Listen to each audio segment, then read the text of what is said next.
하고 있는 모든 것들은 그 원천이 비물질적인 세계 안에서 이미 생겨난 것들이라고 할 수가 있습니다.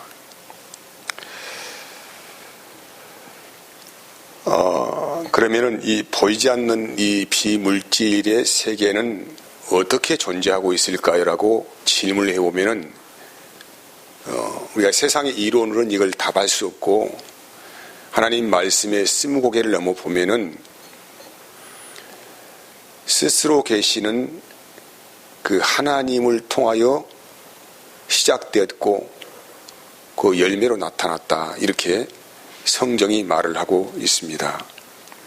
요한복음 1장 3절 말씀에 보면은 말씀이 그로 말미암아 지은 바 되었고 지은 것이 하나도 그가 없이는 된 것이 없느니라 라고 합니다. 그래서 이 세상 모든 만물은 하나님의 언어라고 합니다. 그분의 생각의 푸형물임과 동시에 실제적인 것들입니다. 여기에는 하나님의 사상과 가치와 또 성품과 본질을 담고 있을 뿐만 아니라 한 채의 오차도 없는 하나님의 능력들이 그 안에 담겨져 있습니다. 요한복음 5장 63절 말씀 보면은 살리는 것은 영이니 육은 무익하니라 내가 너희에게 이른 말이 영이고 생명이라고 합니다. 이 말씀의 배경은 광야에서 오병이어를 경험했던 사람들이 너무나 큰 그 기적을 그들이 확인하고 봤잖아요. 그래서 그 능력의 주님을 이제 계속 추적하여 따라갔습니다. 따라갔는데 예수님 만나고 나서 예수님께 하신 말씀이 뭐냐면은 너희가 이제는 썩을 양식을 위해서 일을 하지 말아라. 그 영생하도록 있는 양식을 위해서 일했으면 좋겠다 라고 예수님께서 말씀을 하는 것입니다. 그리고 이어진 말씀에 대해서는 내가 바로 예수님 자신이 내가 하늘에서 내려온 참떡이다. 너희가 이것을 먹으면 살리라. 이런 말씀을 하시거든요. 확인해 봅시다. 요한복음 6장 51절 말씀 보면은 나는 하늘에서 내려온 살아있는 떡이니 사람이 이 떡을 먹으면 영생하리라. 내가 줄 떡은 곧 세상의 생명을 위한 내 살이니라 하시라 라고 합니다. 이 말씀은 진정으로 사람들이 먹고 사는 생명의 자양분, 진정으로 사람이 먹고 사는 그 생명을 얻는 양식이 무엇인가를 우리에게 말씀하신 것입니다. 다시 돌이켜보면은 광야에서 오병이어를 경험한 5,000명 이상 되는 사람들이 큰 기적을 보고 예수님 따라갔잖아요. 근데 그분이 이렇게 어려운 말씀 하시는 거예요. 내가 참떡이라는 거예요. 내가 너에게 줄 내 자신이 생명의 양식이다. 이렇게 말을 하니까 현재 그 사람들은 뭘 구하러 왔냐면은 다 떡을 구하러 왔어요. 떡을. 먹고 사는 떡. 이 몸을 건강하게 하는 떡. 이 떡을 구하러 왔는데 주님은 그 떡을 내가 주러 온 것이 아니다. 나를 먹어라. 내가 참떡이다. 내가 너희에게 생명의 양식이다. 이렇게 말씀하시니까 이 말이 너무나도 어렵잖아요. 아니 도대체 무슨 말씀을 저분이 하시는가 하고 자기들끼리 수근수근 하다가 다 이제 하나둘씩 흩어지고 돌아가고 제자들만 남았어요. 이 제자들이 남으니까 제자들에게 하시는 말씀이 너희도 떠나려느냐 라고 하시면서 그러면은 인자가 이전에 있던 곳으로 올라가는 것을 보면 너희가 어떻게 하겠느냐 라고 제자들에게 다시 반문을 하십니다. 그리고 하시는 말씀이 내가 너희에게 이른 말이 바로 영이고 생명이 된다라고 하는 거예요. 이 말씀은 이제 구약 시대로 연결시켜 보면은 이스라엘 백성들이 광야 40년 동안 무엇을 먹고 살았습니까? 하루도 거르지 않고 하루 세끼 꼬박꼬박 하나님이 주신 하늘에서 내려온 만나를 매일 먹고 살았어요. 너무나도 신기한 일이에요. 어떻게 그런 일이 있을 수가 있습니까? 우리는 농부들이 농사를 열심히 땀 흘려 지어가 땅에서 나는 걸 먹고 살잖아요. 그런데 이스라엘 백성들은 광야 40년 동안 한 끼도 거르지 않고 배불리 하늘에서 내려오는 그 신령한 만나를 먹는 기적을 매일 그들은 경험하고 살았어요. 세상의 모든 사람들이 기근이 심하고 다 죽는다고 해도, 몇 년을 비가 안 온다고 해도 그들은 광야에서, 메마른 광야를 살아가면서 한 끼도 거르지 않고 배불리 마음껏 먹고 살았다는 거예요. 이런 기적을 경험하면서도 그들은 하나님이 왜 이 만나를 주셨는가에 대해서 전혀 이해를 하지 못했습니다. 여러분, 그래서 요한복음 6장의 말씀은 바로 광야 만나 사건과 연결되어져서 바로 현재 진정한 참 만나, 우리에게 영원히 굶주리지 않고 사는 만나를 주러 오신 분이 누구인가에 대해서 우리에게 말씀하고 있는 거예요. 이 양식을 먹는 자가 영생을 얻는 것이다. 이렇게 우리에게 말씀하고 있어요. 이 세상에서는 아무리 좋은 떡, 맛있는 음식을 먹어도 몇 시간 지나면 배가 꼬르륵 고프잖아요. 그리고 다 먹고 다 죽어갑니다. 그런데 먹고 사는 양식이 있다는 거예요. 먹고 사는 양식. 그 양식이 그 만나가 되신 분이 누구라고요? 바로 예수 그리스도다라고 하는 것입니다. 그러면 오늘 우리가 먹어야 할 그 만나, 이 말씀이 무엇이냐 이 말이죠. 바로 예수님께서 말씀하신 내가 너에게 이른 말이 영이고 생명이다. 이 말씀에 담기는 의미는 내가 너희를 위하여 나를 십자가에 내어주시고 나는 죽고 다시 부활하여서 하나님 오른손 우편에 올라간다. 다시 하늘로 이 말 다시 하긴 한다면 인자가 이전에 있던 곳으로 올라가는 것을 보면 너희가 어떠하겠냐. 이 질문에 합당한 의미를 우리에게 말씀을 전하고 있는 것입니다. 이 말씀을 다시 함축하면은 예수님께서 우리를 위하여 행하신 모든 일들이 바로 우리를 살리는 영이고 생명이다. 이 말씀을 우리에게 전하고 있다는 거예요. 여러분, 그 예수님은 그래서 하나님의 본질이시고 본체라고 하십니다. 그걸 어떻게 증거하셨습니까? 어떻게? 빌립보서 2장 5절에서 8절까지의 말씀은 너희 안에 이 마음을 품으라.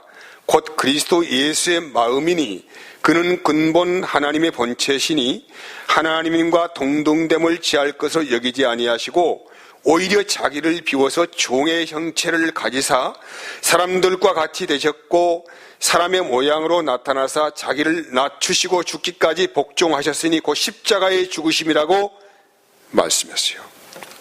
왜? 그분은 말씀의 본질이시니까. 말씀의 본질이시고 말씀의 자체이셔요. 이 말씀의 본질이시고 말씀의 자체이신 분은 철저하게 말씀에 순종을 해야 합니다. 그래서 종의 형체를 이 땅에 가지고 오신 분이세요. 어떻게 하기 위해서? 말씀에 순종하기 위해서. 그래서 주님과 그 성부 하나님과 성자 하나님은 따로 어떤 개체가 아닙니다. 본질이 하나의 하나. 하나이신 분이기 때문에 자기를 십자가에 죽기까지 던지는 순종을 하심을 통하여서 내가 말씀의 본질이다, 내가 말씀의 자체다라고 그렇게 증거를 했다는 거예요. 그래서 성령은 비물질적인 것이지만 실존하신 분이다. 실존. 정말 계신 분이에요. 우리의 관념 속에 자리 잡고 있는 어떤 그런 대상이 아니고 성령은 실존하시는 하나님이신데 어디 안에 거하시냐면은 이 우주 만물에 충만하실 뿐만 아니라 우리 안에 충만하게 계신 분이 누구라고요? 성령 하나님이시란 말이에요. 성막의 구약에 보면은 성막을 보면은 성막이 있고 성막들이 있고 성소가 있고 지성소가 있어요. 이 지성소까지 가는 길은 너무나도 어렵고 어려운 길입니다. 짐승을 잡아서 피를 다 쏟습니다. 그 자격을 갖춘 자가 수족을 싣고 성소에 들어가서 하나님을 예배를 하는데 이 예배에 성공한 자들이 들어가는 곳이 뭐냐면 지성소란 말이에요. 지성소. 이게 지성소는 하나님의 임재가 있는 장소적인 의미를 가지고 있고 겉으로 드러나지 않는 아주 비밀스러운 곳입니다. 그 지성소는 하나님의 감정과 의지와 또한 권능과 지혜와 신성 등이 자잡고 있는 그런 장소적 의미를 가지고 있어요. 그래서 여러분, 지성소에 가장 중앙에 뭐가 있습니까? 하나님의 언약궤인 말씀이 있다는 거예요. 그건 십계명이라고 말씀하고 있습니다. 그 십계명의 본질이 누구냐면 하나님이시고 예수 그리스도이십니다. 그래서 말씀은 그건 뭡니까? 말씀은 하나님의 지적인 체계이고 존재하는 방식이고 목적이고 의지이고 본질적인 성향이라고 말씀드릴 수가 있습니다. 다시 말씀드리면 성령이 충만한 곳에 뭐가 있다는 거요? 말씀이 있고, 말씀이 충만한 곳에 뭐가 있습니까? 성령이 임재해 있다는 것이죠. 성령은 말씀을 증거하고 하나님의 말씀을 통하여 성령을 또 증거하십니다. 그래서 신자가 거듭나는 은혜를 체험하게 되어지면 반드시 경험하게 하는 것이 있는데 하나님의 말씀은 살아계시다. 왜? 그 말씀 안에 뭐가 역사한다고요? 성령이 역사하시니까 그 은혜가 심령 안에 임하게 된다 이 말이죠. 그래서 성령께서는 이 일을 위하여서 무슨 일을 하시냐면은 늘 우리 안에서 다른 것을 경험하는 게 아니라 하나님의 말씀을 생각나게 하시고 기억나게 하시고 가르쳐 주신다. 이런 일을 하시는 분이 누구라고요? 성령님이시다. 요한복음 14장 26절 말씀 보면은 보혜사 곧 아버지께서 내 이름으로 보내실 성령 그가 너희에게 모든 것을 가르치고 내가 너희에게 말한 모든 것을 생각나게 한다는 거예요. 여러분, 사람이 거듭나는 것은 하나님의 말씀으로 거듭나는 것인데 이 말씀의 주체이시고 본질이 누구냐면은 예수 그리스도이십니다. 그래서 그분은 말씀으로 계신 분이에요. 하나님의 언어입니다. 하나님의 언어. 살아있는 하나님의 실제적인 언어가 예수 그리스도이셔요. 그래서 그분께서 살아있는 언어를 통해서 우리에게 말씀을 하셨는데 그분께서 하나님의 사랑을 가슴에 품고 십자가에 자기 자신을 내어줌을 통하여서 죄인들을 품으시고 용서하시는 사랑의 은혜를 우리에게 주심과 동시에 뭘 줬냐면은 거룩한 부활을 우리에게 주신 것입니다. 부활은 실제적인 것이고 생명이라는 것을 우리에게 말씀하는 거예요. 그래서 여러분, 성경은 말이에요, 성령이 충만하여져서 하여진 사람들이 가진 말씀의 검이라고, 말씀의 검이요. 이게 성령이 충만해지면은 말씀의 검을 갖습니다. 말씀의 검을 가지고 누구를 대적합니까? 마귀를 대적하는 거예요. 예수님께서 광야 40일 동안 성령을 따라 가셔서 거기에서 40일 금식 기도하시면서 뭘로 이기셨습니까? 사탄을 말씀을 가지고 이기셨죠. 기록된 말씀으로, 기록된 주님께서 싸우시는 유일한 무기가 무엇입니까? 성령의 검인 말씀의 검을 가지셨는데 그 말씀의 검을 가지시고 사탄을 꼼짝 못하게 능력으로 역사를 하신 것입니다. 그래서 성령 충만은 말씀에 충만이고 말씀 충만한 사람은 거듭난 사람이라고 할 수 있어요. 하나님의 언어는 말씀입니다. 그 말씀을 통하여 우주 만물을 창조하심과 동시에 모든 인간의 사고식과 체계 안에서 성령의 기름 부음을 통하여서 새로운 거듭난 심령으로 우리를 부어주신 것입니다. 이것이 하나님의 역사하심 안에 충만하게 있다는 거예요. 고린도후서 10장 4절에 보면 우리의 싸우는 무기는 육신에 속한 것이 아니요 오직 어떤 견고한진도 무너뜨리는 하나님의 능력이라 모든 이론을 무너뜨리며 하나님 아는 것에 대적하여 높아진 것을 다 무너뜨리고 모든 생각을 사로잡아 그리스도에게 복종하게 하였다는 거예요. 지금 여러분, 우리 안에는 두 가지의 영이 실제로 존재를 하고 있습니다. 여기 본문에는 술 취하지 말라고 하는 거예요. 방탕한 것이다. 술은 세상에 취하는 걸 말씀하고 세상의 풍습과 삶의 구조와 문화와 그런 것들을 추종하면서 따라가는 술 취하는 삶이죠. 방탕한 삶이죠. 그게 성령에 취하라 이 말이죠. 성령은 말씀의 영입니다.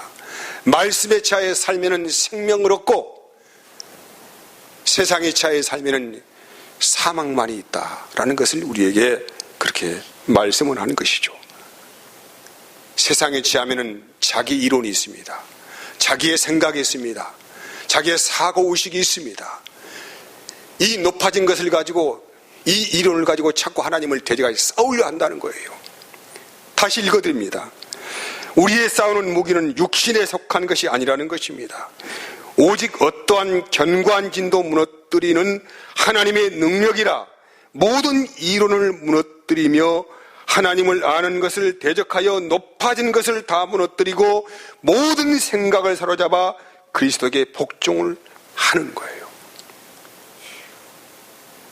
성령이 역사하시면은 우리의 높아진 모든 이론들이 다 무너지게 됩니다. 그리고 그리스도께 복종하게 하는 거예요. 왜 복종해야 합니까? 그리스도께 복종하지 않냐면 우리를 구원해낼 방법이 없지 않습니까? 사탄이 어떻게 역사를 합니까? 우리에게 수만 가지 이 생각을 집어넣어 주셔서 이론으로 무장시키는 거예요. 공산주의가 왜 있고 사회주의가 왜 있고 민주주의가 왜 있습니까? 다 사상이 다른 거 아닙니까? 생각의 구조가 다르다 이 말이죠. 이와 같이 사탄도 우리 안에 세상의 각종 이론을 집어넣어 가지고 그 사고체계 안에서 하나님의 이론을 다 불식하게 만들고 영의 세계를 받아들이지 못하게 한다는 것이죠. 성령이 역사하시면 우리의 생각과 이론을 무너뜨리기 시작합니다. 그렇게 해서 하나님의 성전을 우리 안에 세워 가신단 말이죠. 그래서 오늘 그래서 이 성령이 충만한 사람들이 어떻게 살아가는가 이 말씀을 이제 쭉 하고 있는데 이 하나님의 말씀을 받으면은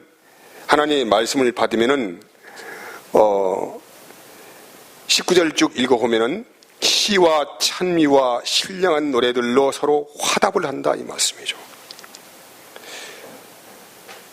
하나님께서 그리스도를 통하여 행하신 영이고 생명인 말씀을 알게 되어지면 우리 안에 저 깊은 곳에서부터, 깊은 곳이라 하는 것은 뭐냐면은 우리의 심령, 이 마음의 안에 저 깊은 곳에서부터 하나님의 은혜가 임하여서 그것이 겉으로 나오잖아요.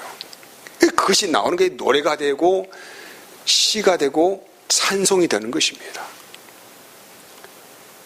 구원의 은혜를 서로가 나누면서 서로가 감격하면서 하나님께 화답하고 성도의 교제 안에서 함께 노래하고 기뻐하며 감사하는 삶을 말씀하고 있는 것입니다.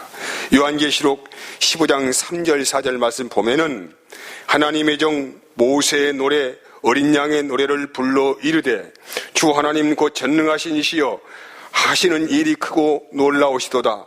만국의 왕이시여 주의 길 의롭고 참되시도다. 주여 누가 주의 이름을 두려워하지 아니하며 영화롭게 하지 아니하오리이까. 오직 주만 거룩하시니이다. 주의 어르신 일이 나타났음에 만국이 와서 주께 경배하리라. 또 일 후에 내가 보니 하늘에 증거 장막 성전이 열린다고 말씀하고 있어요. 마지막 7 재앙에서 살아난 사람들이 뭘 하냐면은 손에 하나님이 주신 검은고를 쥐었어요. 검은고. 검은고를 쥐면서 불 섞인 유리바닷가를 보면서 그들이 뭘 합니까? 어린 양의 노래, 모세의 노래를 부르는 거예요. 이스라엘 백성들이 하나님의 은혜 안에서 세상이라고 하는 애굽에서 그들이 전적인 건진 받아가지고 이제 가나안 땅으로 가는 과정 안에서 홍해를 만났습니다. 뒤에는 애국 군대가 쫓아오고 있습니다. 근데 하나님께서 홍해를 가르셨죠. 바다에 길 내셔가지고 그들을 다 살려내시고 그들이 다 건너가자 그 바다는 다시 가척이 되니까 뒤에 따르던 애굽의 군대들이 다 거기에서 죽임을 당합니다. 사탄의 세계가 무너진 것이죠. 그래서 그것이 뭐냐면 하나님의 심판의 장소인 불 섞인 유리바다입니다. 이스라엘 백성에는 구원이었지만은 사탄의 세계 안에 있는 자들은 하나님의 심판을 받는 형벌의 장소가 되었다는 거예요. 그래서 그 은혜를 경험한 사람들이 어린 양의 노래를 부르는 것입니다. 어린 양의 노래는 예수 그리스도를 말씀하고 있는 거 아니겠습니까? 세상 죄를 지고 가는 하나님의 어린 양을 보라고 말씀하신 거 아닙니까? 그 구원의 은혜를 감사하며 감격하면서 그들이 서로 화답하면서 검은고를 쥐고 모세의 노래를 불렀고 어린 양의 노래를 불렀다 라고 하는 거예요. 이 일 후에는 뭐가 또 이루어집니까? 하늘에 증거 장막 성전이 열렸다는 거예요. 증거 장막 성전이 누구입니까? 예수 그리스도를 말씀하고 있는 거 아니겠습니까? 사랑하는 여러분, 우리에게는 하나님의 은혜가 있습니다. 구원의 역사가 있습니다. 그래서 성령에 취하라고 말씀하시는 거예요. 세상에 취하지 말라. 성령에 취해라. 그 구원을 기뻐하라. 감사하라. 시와 신령한 노래도 서로 화답하라. 은혜로 교감하라. 이 말씀을 우리에게 명하고 있는 거예요. 이스라엘 백성들이 광야 40년 동안 뭘 하고 살았습니까? 매일 하나님의 은혜로 하늘에서 내리는 신령한 만나를 먹으면서도 그 기적을 경험하면서도 그들은 늘상 육신의 떡을 달라고, 더 좋은 음식을 달라고, 더 좋은 환경을 달라고 그들은 우상 숭배하였습니다. 금송아지 신상도 만들었습니다. 늘 그들의 삶에는 원망과 불평만 있었습니다. 왜? 하나님이 자기 마음대로 되지 않는다는 것이죠. 하나님이 자기 마음대로 되지 않는다는 거예요. 그래서 우리는 오늘 나의 사고식 안에서 견고하게 세워진 사탄이 우리 마음 안에 들어와서 모든 이론으로 무장시킨 이 견고한 진들이 무너뜨려야 된다는 것입니다. 무엇으로? 말씀의 검으로. 말씀의 검은 성령을 말씀하고 있습니다. 그래서 오늘 우리가 구할 것은 세상의 떡을 구하는 존재가 아니고 너희가 구할 것은 말씀의 검을 가져라. 즉 성령의 검을 가져라 라고 하는 것입니다. 그래서 성령에 취하여 살아야 세상을 취하여 살지 않는다.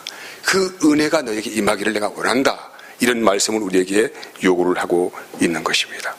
사랑하는 여러분, 오늘과 우리 안에 오신 성령께 감사하고 날마다 그 은혜를 사모하고 성령이 나의 삶의 주관자가 되시기를 기도하는 은혜가 있기를 진심으로 원합니다. 제가 기도하겠습니다. 하나님 감사합니다. 오늘도